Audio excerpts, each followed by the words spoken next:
네, 여러분 안녕하세요. 전주대학교의 유정란입니다. 네, 오늘은 전북의 규방 가사로 본 여성의 삶과 한이라는 주제로 여러분들과 이야기를 나누어 볼까 하는데요. 어, 특별히 이 영남의 규방 가사가 아닌 전북의 규방 가사를 이야기를 해볼 예정입니다. 최근에 비교적 최근이죠. 최근에 이 전북 지역에서도 규방 가사 몇 작품이 발굴되고 또 연구가 되었는데요. 그 중에서도 오늘은 상사별곡이라고 하는 규방 가사를 이야기해 보도록 하겠습니다. 네, 먼저 규방 가사에 대해서 간단히 설명을 드리도록 하겠습니다.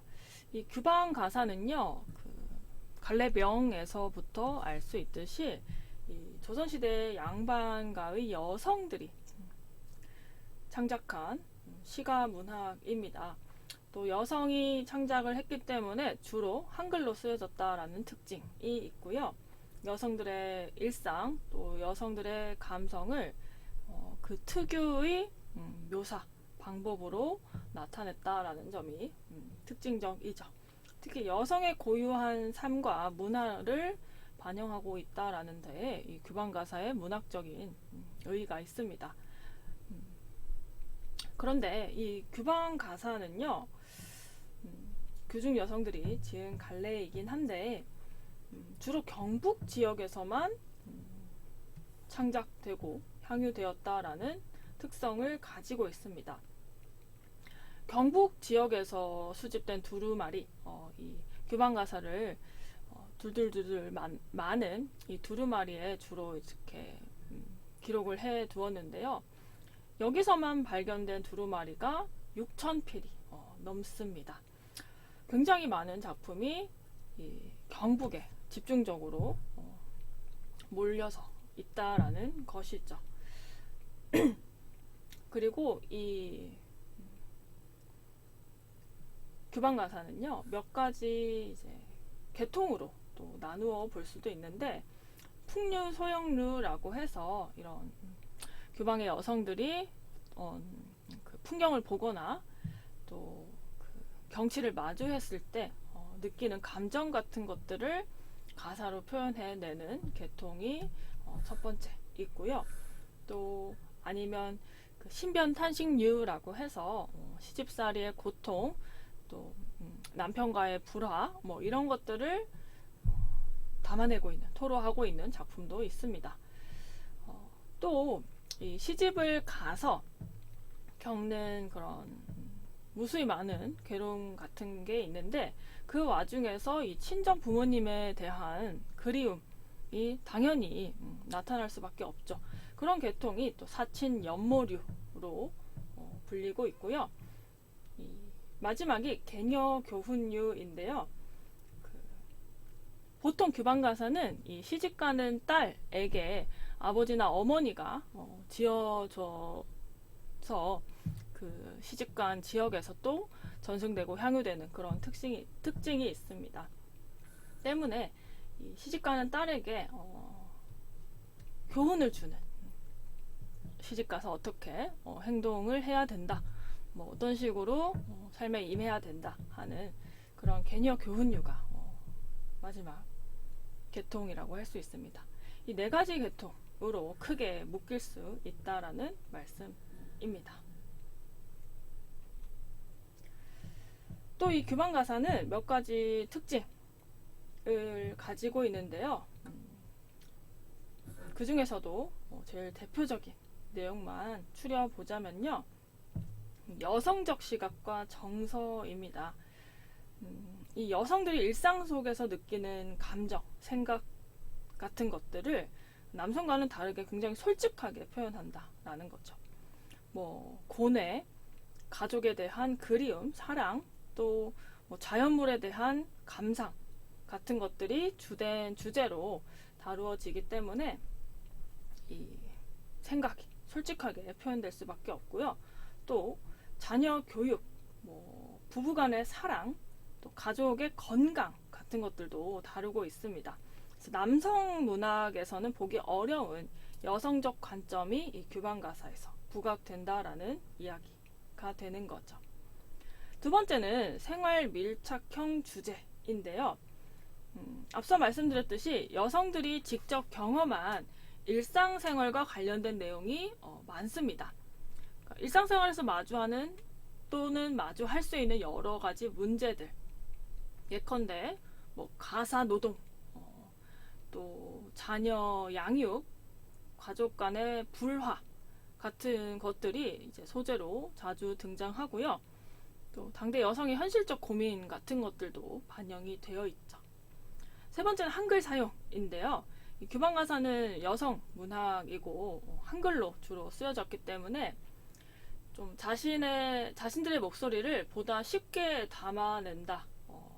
그런 가능성이 있는 문학이었죠.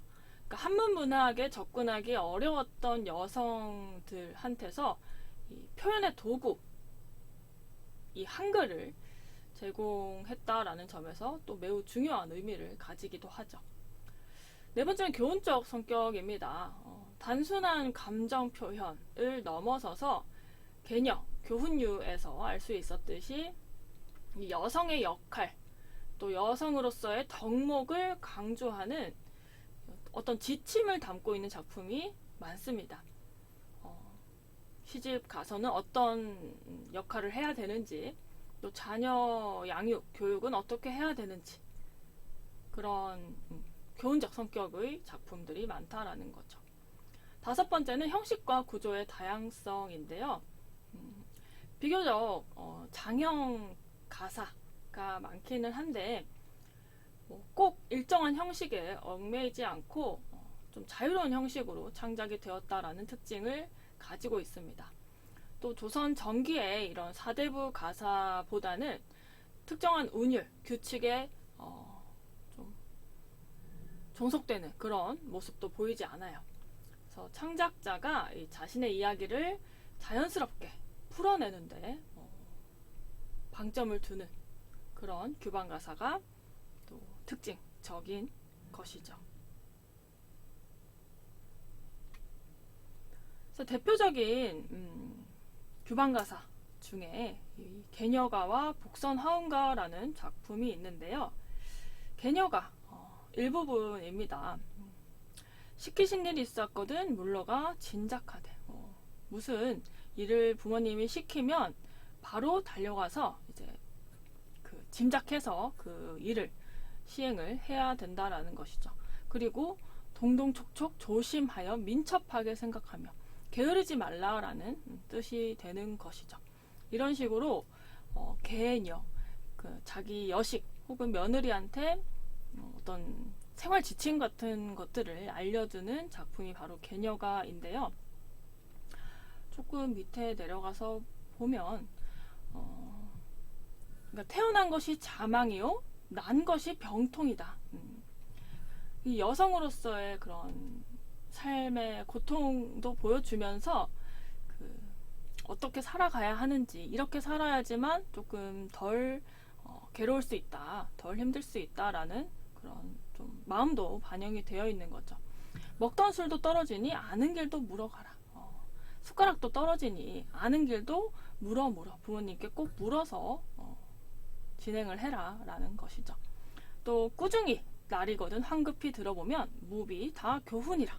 교훈 없이 사람들이 부모님께서, 시부모님께서 좀 잔소리 같은 것을 하면 싫게 듣지 말고 그게 다 너 잘되라고 하는 교훈이다 라는 이야기를 하고 있죠. 또 복선화음가 또 대표적인 규방가사 계통의 작품인데요. 이 친정 어머니가 시집가는 딸에게 전해준 노래로 알려져 있습니다. 그러니까 친정 어머니로서는 딸을 시집 보낼 때 마음이 안 좋죠. 그런 마음이 좀 담겨 있는데요. 개녀가가 어떤 생활 지침을 담고 있다면 복선화음가는 가서 어떤 방식으로 이제 가정을 꾸려 나갈 것인지를 좀 더 좀 서정적으로 묘사하고 있다라는 특징이 있습니다. 비단치마 입던 허리 행주치마 둘러 입고 운해 당에 신던 발에, 그러니까 운해 당에 같은 것은 아주 고급 신발이죠. 그런데 시집을 가면 시가에 가게 되면 안 좋은 신발, 석쇠 집신 조려 신어라 라는 거죠. 그리고 단장 안에 묵어있는 처마는 제때제때 갈고 또 개간을 해라. 외가지를 굵게 길러서 시장에 내다가 또 팔아서 돈을 벌기도 하고, 뽕을 따 누에 쳐서 고운 실을 배틀에 짜내기도 해라 하면서 구체적인 방법을 또 제시를 해주기도 하죠. 그리고 마지막에 이제 따라 고명 따라 갯동어미 경계하고, 갯동어미는 갯동어미 전이라고 또 그 규방가사의 한 작품인데요. 안 좋은 그 여성, 그러니까 악녀의 이미지가 바로 이 갯동어미에 더집혀져 있습니다. 그러니까 갯동어미가 하는 것들, 하는 뭐 행동들은 다 경계하고 따라하지 말고, 너의 어미살을 받아서 지금 내가 이르는 말은 부디 각골 명심하라. 뼈에 새겨서 다 수행을 해라 라고 하는 복선화음가라는 작품입니다. 둘 다 개녀가 유형에 포함되는 것들이죠. 이런 식으로 개녀가는 규방가사의 한 유형에 속했고, 이 규방가사는 특히 영남 지역, 경북 지역에서 주로 창작이 되고 향유가 되었다라는 이야기가 됩니다. 이 방금 봤던 복선화음가를 기준으로 해서 보면요, 이 개녀가 유형에 속하는 작품들은 일반적인 내용과 순서를 가지고 있습니다. 그러니까 복선화음가가 이렇게 제일 처음 지어졌으니 그 뒤에 나온 규방가사도 다 이 복선화음가의 규칙, 그다음에 순서에 맞게 지어졌다라는 것이죠. 그 순서는 다음과 같은데요. 먼저 서사입니다. 이 서두에서 그 작품의 목적 그리고 창작 의도 같은 것들을 설명을 하죠. 주로 이제 딸한테 전하는 훈계인데요. 그 딸이 딸을 낳아서 또 시집을 보내거나 며느리를 받아들이거나 할 때 또 이 개녀가가 전해질 수 있죠. 때문에 후손에게 전하는 어떤 훈계일 수도 있습니다. 그래서 서사 부분에서 지켜야 할 도리, 덕목을 전달을 하고 있고요. 이 사구고가 두 번째인데 시부모에 대한 효도를 강조하는 부분입니다. 시부모를 섬기는 법, 또 공경의 자세, 그들의 그런 건강을 위해서 최선을 다하는 것이 이 며느리로서의 중요한 역할임을 가르치고 있고요. 사군자는 이제 남편을 섬기는 법이죠. 이 남편을 존경하고 또 순종해야 된다. 또 가정에서 남편과 조화를 이루는 것이 또 중요하다라는 내용을 주로 담고 있습니다. 사구고와 사군자 다음에 나오는 것이 목친척인데요. 이 친척들과 화목하게 지내는 것이 중요하다. 또 화목하게 지내는 방법 등을 설명을 하는 거죠. 가정, 원가족뿐만 아니라 이 친척 관계에서도 갈등을 좀 피하고 평화를 유지하는 것이 여성의 중요한 덕목으로 여겨졌기 때문에 사구고, 사군자 다음에 목친척이 나올 수 있는 거죠. 다음은 봉제사입니다. 조상을 위한 제사. 성실히 지내는 것의 중요성을 담고 있죠. 또 이 제사를 올리는 것은 가문의 전통을, 내력을 지키는 것이기도 했습니다. 여성의 아주 중요한 역할 중에 하나가 봉제사인 것이죠. 다음은 접빈객인데요. 빈객, 손님을 맞이하고 접대하는 방법입니다. 어떻게 보면 이 접빈객도 가정의 예절이라고 할 수 있는 것이죠. 그 다음이 태교인데요. 이 아이를 임신했을 때의 태교를 강조하는 부분이죠. 임신했을 때는 어떤 마음가짐을 해야 되고 또 어떤 생활 태도를 유지해야 되는지, 어떻게 하면 건강한 아이를 낳을 수 있는지를 이야기를 하는 것이죠. 그 다음이 이제 자녀를 양육하는 방법입니다. 교육, 가르침에서 이제 중요한 것은 바로 올바른 인성이다라는 이 도덕적 가치에 대해서 이야기를 하고요. 육아 다음이 이제 어노비인데요. 이 노비를 대하는 방법입니다. 하인과 종들을 다루는 법이죠. 그러니까 하인이라고 해서 막 대해서는 안 된다. 그들도 이제 공정하게 대하고 또 자비롭게 대해야 된다 하는 태도를 이야기하는 부분이고요. 그 다음이 치산입니다. 이제 가정 경제를 관리하는 방법이죠. 이 재산을 잘 지켜야 되고 또 잘 관리하고 불려나가는 것이 가정의 번영, 또 가정의 안정을 보장하는 역할이기도 했습니다. 출입에서는 이 외출할 때 그리고 집에 들어올 때 입출을 할 때 이제 올바른 행동이 무엇인지 그 행동의 유지를 권고하는 거죠. 그러니까 품위 있는 여성으로서의 행동 같은 내용을 다루고 있고요. 항심은 그 유교 경전에서 강조하는 것들이죠. 언제나 일정한 마음가짐과 일정한 신념을 지켜야 된다라는 이야기입니다. 그러니까 여성으로서 변하지 않는 덕목을 가지고 있어야 하고 또 신념을 가지고 가정을 지켜야 한다라는 내용이고요. 마지막 결사 부분이 이제 작품의 마무리 부분이죠. 앞서 언급한 모든 이 여성으로서의 덕목 같은 것들을 다시 한번 강조하거나 또는 그 여성으로서의 책임과 역할을 이제 각골명심해라. 다할 것을 다짐시키면서 이제 끝을 맺는 것이 개녀가의 일반적인 내용과 순서라는 것이죠. 그래서 개녀가를 창작한다 라고 하면 반드시 방금 이야기를 했던 이 일반적인 내용과 순서에 따라서 짓는 것이 관례화되어 있었다라는 이야기가 되는 것입니다. 이 규방가사는 조선 후기에 주로 많이 창작되었는데요. 경북 지역을 중심으로 그 전에 이미 쌓여 있었던 사대부 남성 가사 문화의 발달이 있었기 때문에 규방가사도 조선 후기에 나올 수 있었던 것이죠. 그래서 여성 의식이 좀 크게 높아지고 또 여성 교육의 중요성이 좀 강조되면서 규방가사의 그런 내용들이 들어가지 않았나 생각이 됩니다. 그런데 조금 의아하게도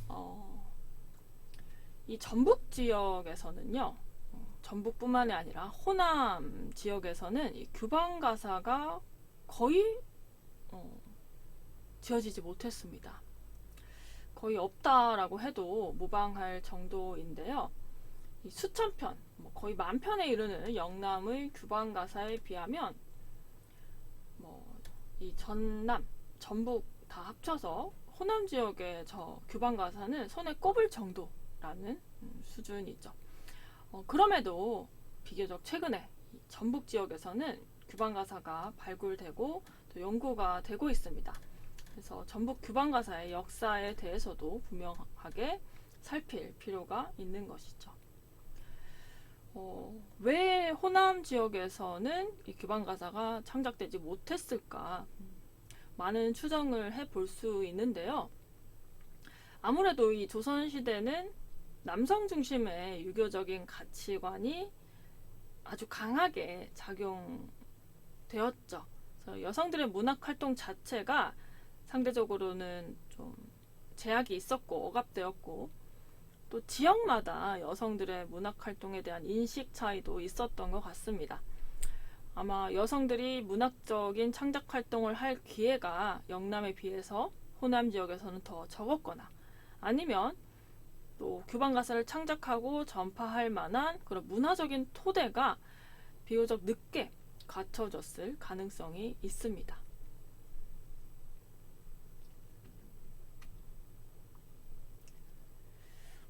그럼에도 상사별곡, 또 치산가, 또 홍규 건장가, 그리고 현대 가사라고 할 수 있는 소고당 가사에 이르기까지 전북의 규방 가사의 맥이 끊이지 않고 이어지고는 있는데요. 물론 양적으로는 풍부하지 않지만 전북에는 아예 없다. 호남 지역의 규방 가사는 없다. 이게 아니다라는 말이죠. 전라도 지역에서 창작되고 또 수용되고 향유된 전북 규방 가사가 있다라는 데 굉장히 주목할 필요가 있는 것이고요. 이 상사별곡 치상가 홍규 건장가를 살펴보면 앞서 얘기했던 신변 탄식류, 그 다음에 풍류 소형류, 개녀 교훈류의 특징을 모두 보이고 있습니다. 그러니까 작품이 많지는 않지만 이 작품 안에서도 일반적인 규방 가사의 유형, 계통들이 다 담겨 있다라는 이야기가 되는 것이죠. 그 중에서도 상사별곡에 대해서 이야기를 해볼 텐데요. 이 상사별곡은 원래 12가사 중에 하나로 굉장히 조선시대에 인기가 있던 가사 작품이 따로 상사별곡이 있습니다. 인간이별 만사 중에 독수공방 더욱 서럽다, 이렇게 시작하는 상사별곡이 있는데요. 그 제목만 따서, 이 상사라고 하는 제목만 따서 별도의 작품을 창작한 게 이 전북에서 발견된 상사별곡이 되는 것이죠. 이 익산 상사별곡은요, 1897년 광무 1년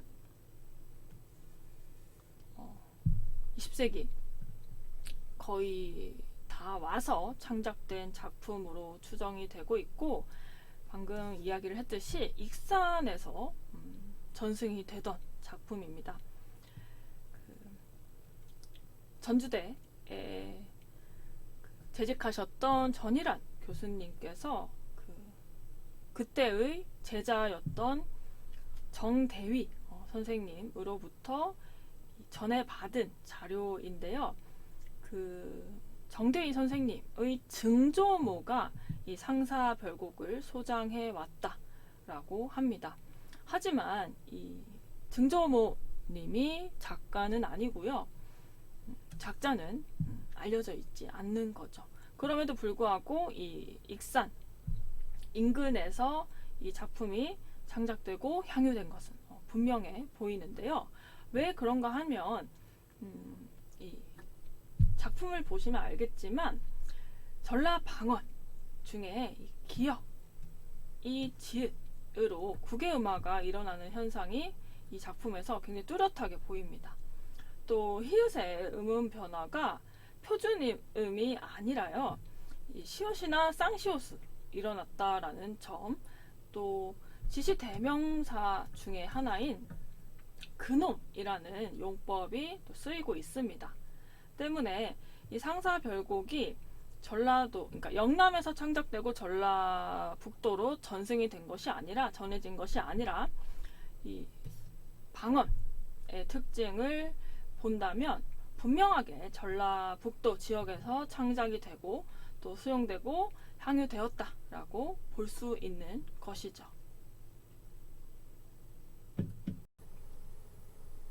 이 상사별곡의 구성은 전체적으로 봤을 때 세 단락으로 이루어져 있는데요.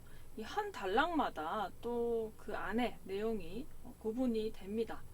우선 상사의 정 부분인데요. 이 상사의 정 부분에서는 그 여성으로서의 성장 과정, 그러니까 친정집이죠.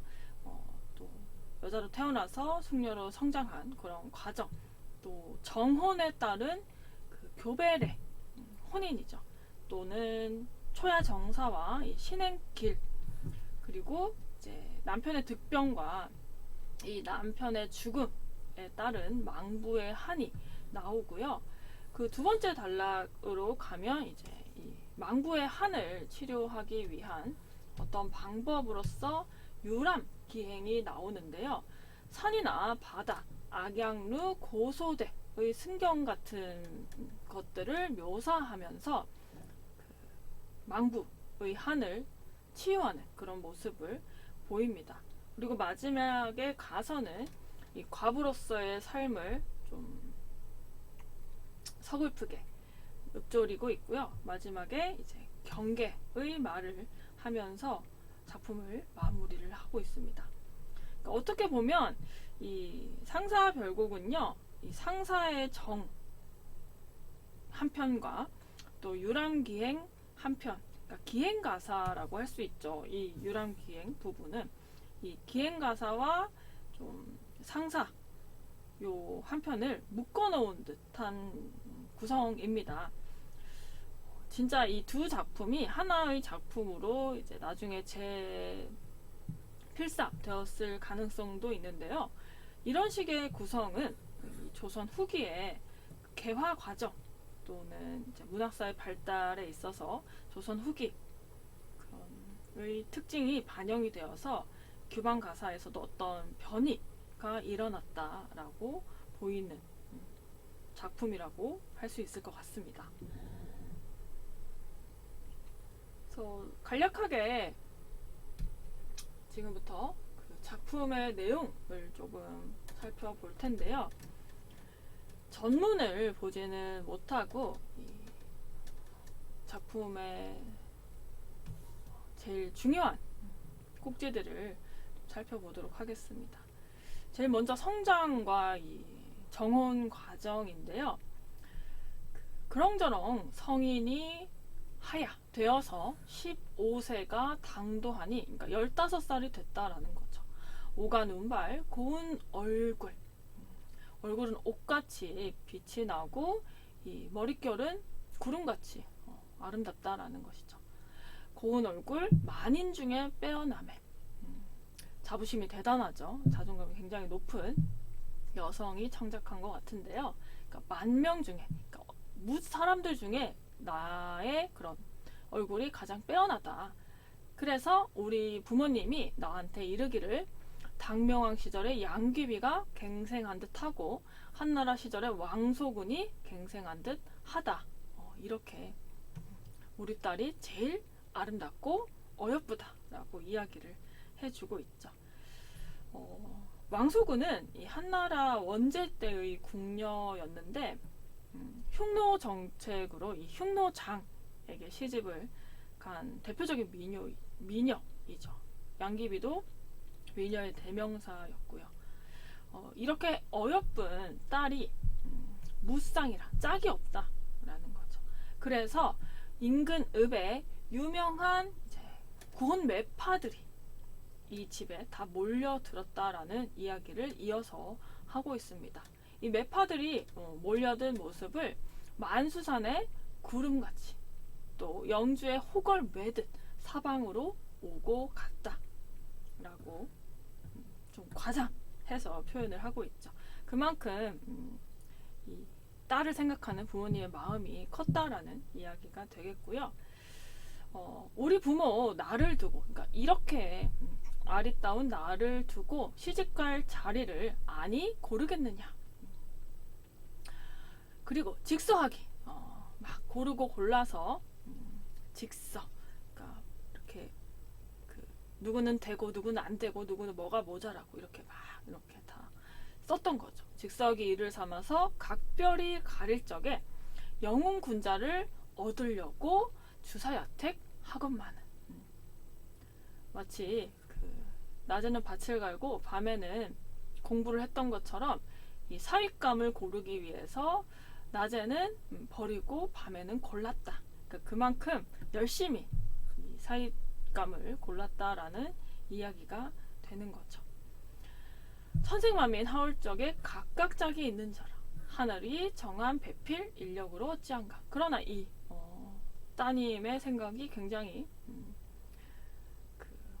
웃깁니다. 어머니 아버지는 이렇게 열심히 정원자리를 알아보고 있는데 이 딸은 아유 뭐 저렇게 열심히 하시나, 하늘이 정해준 배필이 있다, 이런 어떤 운명적인 그런 이야기를 또 하고 있죠. 그래서 결국 이제 혼인 처가 정해지고 이제 혼배 예식을 그런 치르고 나서 그 모습을 또 쭉 읊고 있는데요. 신랑 신부 서로 만나서 여군 동침하올 적에 그러니까 서방님을 모시고 동침하올 적에 섬섬옥수 마주잡고 사랑으로 논일 적에, 그러니까 신혼 초야에 이 신랑 신부의 사랑이 좀 무르녹아 내리는 그런 모습을 좀 묘사를 하고 있죠. 이것보다 사실 더 노골적인 작품도 많은데요. 굉장히 섬세하게 또 비유적으로 잘 표현이 되어 있습니다. 은은한 둘의 정을, 밑에 부분입니다. 은은한 둘의 정을 개 뒤라서 다 알소냐. 첫날 밤에 은은한 이 부부간의 정을 누가 감히 알겠느냐. 이 남편과 나만이 알 수 있는 것이다 라고 이야기를 하고 있죠. 또 동영, 이 동쪽 창에 비치는 그 달빛이 서쪽으로 다 지도록, 그러니까 밤새 라는 이야기죠. 그러니까 동쪽에서 떴던 달이 서쪽으로 다 저물도록 연연한 둘의 심사. 첫날 밤이니까 당연히 이렇게 묘사가 될 수밖에 없었죠. 그러나 이 파정, 그러니까 정을 다 나누지는 못했다. 이 밤이 너무 짧다라는 이야기가 되는 것이고요. 이렇게 혼례 날 이 초야 정사가 끝이 나면 대부분 이제 시가로 가는 신행길이 이어지는데요. 이 여성이 또 앞서도 이야기를 했지만 굉장히 좀 씩씩한 여성이었던 것 같아요.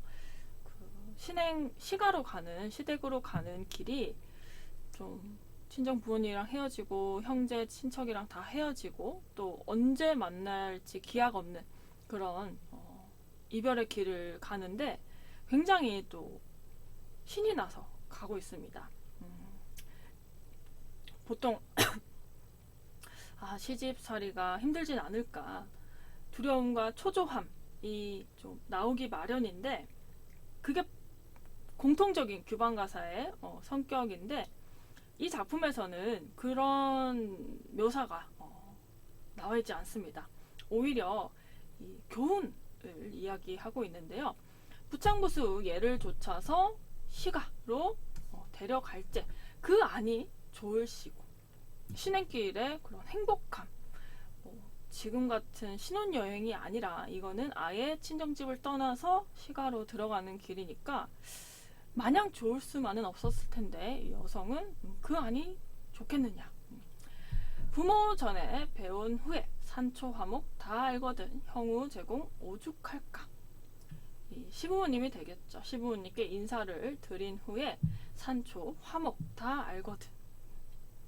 그러니까 약간 교훈을 오히려 강조하고 있는 모습을 계속해서 이야기를 하고 있는데, 응당 여성으로서 행해야 할 부창부수의 그런 모습이 또 즐거움과 행복으로 묘사되고 있고, 또 가서는 이제 시부모님을 모시고 또 형제들과 인사를 하고 그런 모습들을 굉장히 행복하게 묘사를 하고 있는 거죠.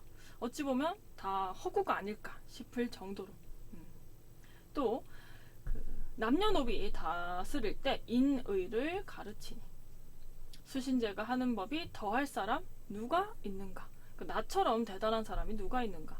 시집가서 노비를 바로 다스려서 인의를 가르치고 수신제가까지 언급을 하고 있죠. 부부금슬 각별할 때 주야로 즐거워하니 이 부부금슬을 비할 곳이 전혀 없다. 그러니까 밤낮으로 즐겁게 살아가는 그런 여성의 모습이 그려지고 있죠. 그러니까 행복한 결혼식을 치르고 나서 신의 길을 가게 되면 약간 슬픔이 뒤따라오기 마련인데, 여기서는 그런 모습이 전혀 나타나지 않는다라는 이야기입니다.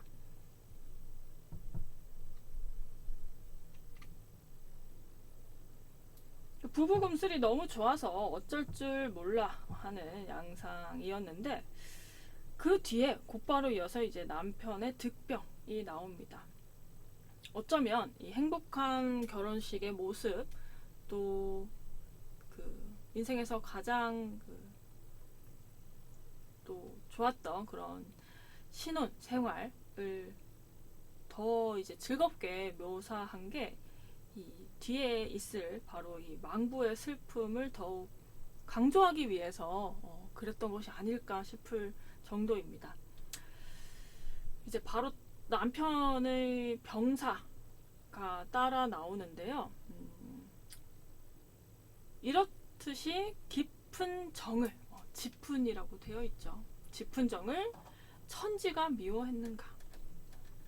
귀신이 작해를 했는지 해를 입혔는지 어여불사 우리 낭군 천만세를 같이 살 것이라고 믿었는데 우연히 득병하여 갑자기 병을 얻어서 백약을 써도 효과가 없고 의학이 분주하게 오고 가도 효과가 없는 거죠.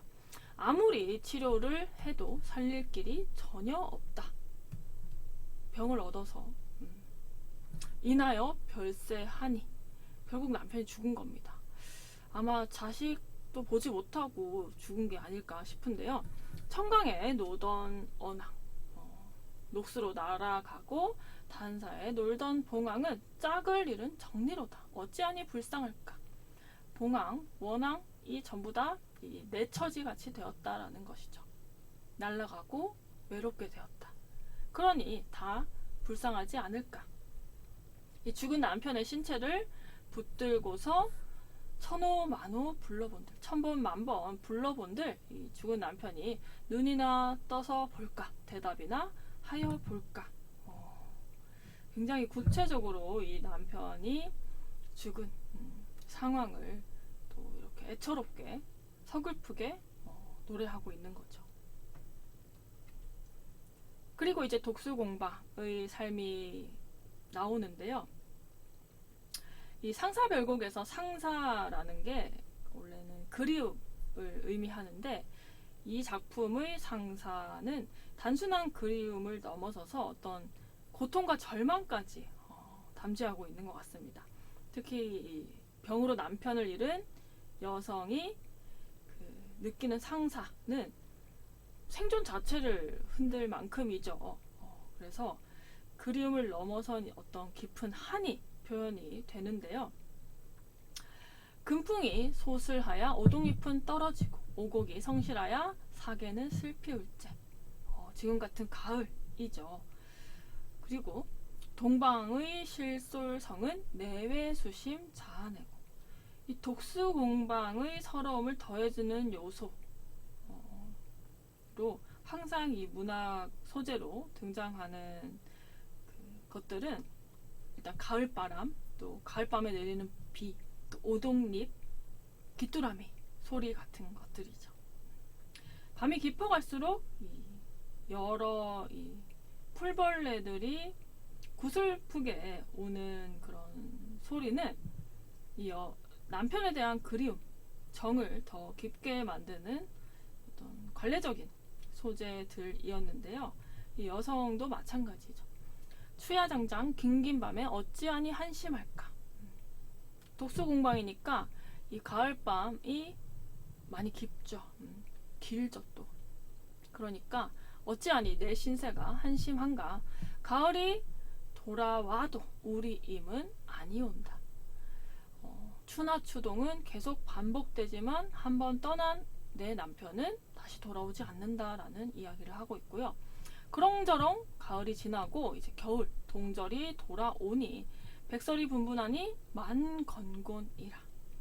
백설, 하얀 눈이 만건곤, 온 천지에 분분하게 쌓여서 내린다라는 이야기가 되겠고요. 궁항정막, 그 궁항은 이제 이 여인이 살고 있는 그런 민가를 의미하고요. 이 적막한 곳에서 비금 주수는 깊이 들고 산천초목이 백발세계이로다. 아까 긴긴 밤이면 남편에 대한 그리움이 더 깊어지고 또 슬픔이 더욱 고조되기 마련이죠. 근데 거기다가 이제 눈까지 내려요. 겨울이 돼가지고. 그러면 더더욱이나 이제 서글플 수밖에 없죠. 먼 산만 바라보아도 눈물이 나고, 이 눈만 봐도 이 한숨을 쉬게 되는 그런 절절한 하소연의 모습이 나타나고 있는 거죠. 그러다가 또 이 죽은 남편에 대한 걱정, 그리움도 뒤따라 나옵니다. 어찌하니 가련하리 불쌍하다 우리님도. 이 여성이 대략 15살쯤 시집을 간 것 같은데 남편도 뭐 아마 20세 전이었겠죠. 그러니까 청춘도 채 즐기지 못하고 죽었으니 어찌하니 가련할까. 황천곡이 되어서 험악한 지부에서, 그러니까 저 땅으로 가서 무엇을 먹고 지낼까 걱정을 하고 있는 거죠. 그래서 차라리 이 여성 화자는 모진 목숨 세상을 아주 잊고 물에 빠져 죽어보려고 시도도 했고, 또 목을 매서 죽어보려고 시도도 했는데 이 삶이라는 게 그렇게 쉽게 끊어지는 게 아니죠. 그래서 다 실패하는 모습. 그래서 구구이 마지막 부분이죠. 구구이 다 써올려 지상에 알려마는 주야장탄 맺힌 설은 무엇으로 잊을손가. 이 남편을 잃고 남편에 대한 걱정, 그 다음에 내 신세에 대한 한탄, 이 알랄이 맺혀 있는 서름인데, 그런 서름을 이제 대체 무엇으로 풀 수 있겠는가, 그런 이야기를 또 하고 있습니다. 굉장히 애처로운 모습을 이야기를 하는 것이죠. 그래서 이 여성 화자는 여기서 작품이 끝나도 사실 크게 이상할 것까지는 없는데, 어떻게든 삶을 계속 살아나가고 또 이어보고자 치유의 유람 기행을 떠나게 되는데요. 일반적인 상사가류 규방 가사는 방금 거기서 자신의 신세를 한탄하는 것으로 끝나기 마련입니다. 그러나 이 작품은 어떻게든 살아가고자 치유 방법을 모색한 데에 특징이 있는 거죠. 그리고 그 답을 이제 산천 여행에서 찾았습니다. 고통을 잊으려고 여행을 떠나게 되는 거죠. 명산 대천, 또 무변창해, 악양루, 고소대, 봉황대, 강동, 이 기행의 노정으로 설정이 되어 있는데, 보시면 아시겠지만 이 정고가 굉장히 많이 인용이 되어 있습니다. 그래서 이 여성이 실제로 조선 후기에 이렇게 홀몸으로 여행을 할 수 있었을까 싶은데, 실제 이렇게 여행을 하지는 못했을 것 같고요. 또 정처 없이 이제 구경을 떠나서 산천경계 좋을시고 뭐 이렇게 얘기는 하지만 여행을 하면 할수록 더 쓸쓸해지기 마련이죠. 외로움이 더 극심해집니다. 그래서 뭐 산천경계를 정해놓은 거처 없이 구경을 했는데도 유람하면 할수록 홀로 살아가는 자신의 신세가 더 처량해진다라는 내용을 중략 이후부터 하고 있는데요. 각색화초 만발해서 홍홍백백 남만중에 출입비조, 그러니까 오고 가는 이 날아다니는 뭇 새들은 온갖으로 울음으니, 그러니까 온갖 가지 소리로 울음을 우니 그 소리 때문에 내가 더 비감해진다라는 것이죠. 그간에 잊었던, 어떻게든 잊고 살았는데 저 새소리를 들으니까 또 갑자기 남편에 대한 걱정, 그리움, 서러움 같은 것들이 상기된다라는 것이죠. 괴로운 모습이 굉장히 역력하게 나타나는 것입니다. 특히 이 부분이 거의 클라이막스인데요. 남해의 저 기러기 날개를 떨떨 피고 청천에 떠나가며 일자로 작당하여 쌍쌍이 벗 부르며, 하필이면 쌍쌍이 날아가는 기러기 떼를 마주하게 되고요. 그 와중에 짝이른 기러기가 있었던 거죠. 하필이면 기러기가 홀로 짝을 잃고 날아가고 있었습니다. 그래서 이 기러기의 화자의 감정이 싹 이입이 되면서 이 구곡간장이 다 녹아내리듯 슬프다라고 이야기를 합니다. 그러니까 기러기와 이 화자의 심정이 동질적이었기 때문이죠. 이 짝이른 기러기와 이 화자 자신이 일체가 되면서 오히려 기러기한테 하소연을 하고 있는 것입니다. 노화를 입에 물고 자기만 혼자 이렇게 날아갈 때 질곡질곡 우는 저 기러기 소리가 내 간장을 다 녹이는 듯 슬프다. 너는 대체 무슨 일이 있어서 홀로 날아가고 있는 것이냐? 묻고 있죠.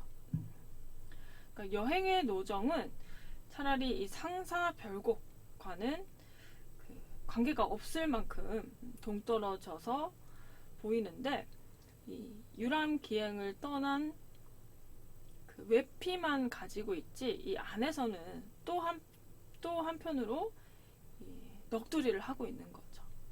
굉장히 많은 정보들을 동원해서 나열을 하고 있는데도 그 안에서 또 자신의 서글픈 심정 같은 것들을 굉장히 구체적으로 묘사하고 있는 작품입니다. 그리고 마지막 결사인데요. 이 결사에서는 세상 사람들한테 이제 고통과 어려움을 하소연하는 동시에 이 같은 처지에 있던 과부한테 또 경계하는 교훈적 의미의 말도 던지고 있습니다. 여보소 세상 사람들아, 청춘 과부가 되어서 만극히 슬프거든 이 내 몸 불쌍한 줄 이 책 보아서 자세히 알아라. 이 책이 바로 이 상사별곡 작품을 이야기하는 것이고요. 과부의 깊은 서러움은 과부가 되어야지만 알 것이다. 감히 누구라서 나의 슬픔을 다 알겠는가. 그러니 옆에 와서 수절수절 말을 하지 말아라. 과부의 서러움은 과부가 알아준다라는 이런 속설까지 이야기를 하면서 수절처럼 어려운 게 없다라는 그런 하소연을 하고 있는 거죠. 세상에 허구하게 많은 일 가운데 가장 못할 짓이 바로 과부로서의 삶이다. 우리 처나 못할 일이 과부 외에 없으리라 라고 이야기를 하는 것이죠. 세상에 사람 낼째 세상이 사람을 만들어낼 때 팔자 마련하던 사람 내내 동락하오리라. 생전에 미진한 원이 그뿐이니 부디부디 내 말을 듣고 수절을 잘해라. 그만저만 그뿐이라. 자기도 굉장히 힘들게 살았지만 결국에는 마지막에 가서 이 강렬한 한탄 표출 끝에는 수절을 잘 해야 된다라는 어떤 경계의 말을 하면서 작품을 맺고 있습니다. 상사별곡의 특징을 정리해 볼 텐데요. 우선은 이 여성의 목소리로 여성의 내면 세계를 표현한다라는 게 첫 번째 특징이죠. 그런데 일반적인 규방 가사와 다르게 이 작품은 과부의 한계적인 상황, 그리고 그 안에서 피어나는 어떤 강렬한 한탄 표출이 특징으로 꼽힙니다. 대개 상사가류에서 이 독수 공방하는 서러움을 이야기는 하지만 이 상사별곡에서는 그 한탄이 굉장히 강렬하게 표출된다라는 것이 특징이라는 것이죠. 심지어는 이 기행가사의 외피를 가지고 있으면서도 그 안에서 서러움을 표출하는 그런 특징적 모습을 보이고 있습니다. 근데 거기서 끝나는 게 아니라요. 어떤 한탄, 슬픔 속에 국면 전환을 시도한다라는데 또 이 작품의 특수성이 있습니다. 관념적인 관념적인 원망을 주조로 하지만 이를 극복하기 위해서 기행류의 형식을, 외피는 아니지만 기행류의 형식을 취한다라는 점이 특이한 거죠. 이게 바로 이 전통적인 규방 가사와 대별되는 점이라고 할 수 있습니다. 또 이 시간적 실서에 따라서 작품이 서사적으로 서술된 점은 이 규방 가사의 공통점인데요. 남편의 사별에 따른 수사 그리고 절절한 묘사 같은 것은 이 영남의 규방 가사가 절대 따라오지 못하는 부분입니다. 상징, 은유, 지규법 같은 이런 고도의 수사 기교가 동원이 되었어요. 또 전곡을 용서하는 이런 수사법도 굉장히 여성 가사에서는 찾아보기 어려운 부분이죠. 이런 수사 기교로서 상사 지적을 구상화했다라는 점에서 이 작품이 굉장히 문학성 높은 규방 가사라고 이야기를 할 수 있는 것입니다. 네, 이렇게 해서 이 전북 지역의 상사별곡이라고 하는 규방 가사를 살펴보았는데요. 단순한 이 개인적인 슬픔을 넘어서서 또 다른 여성들한테 경계 또 교훈을 전달하는 유형도 취하고 있죠. 그래서 굉장히 호남의 규방 가사로서 중요한 작품이라고 할 수 있습니다. 또 이 작품을 통해서 당시의 전북 지역의 여성들이 겪었던 감정, 또 고통 같은 것들도 이해할 수 있는 것이죠. 네, 이상으로 전북 규방 가사로 본 여성의 삶과 한에 대한 이야기를 마치도록 하겠습니다. 경청해 주셔서 감사합니다.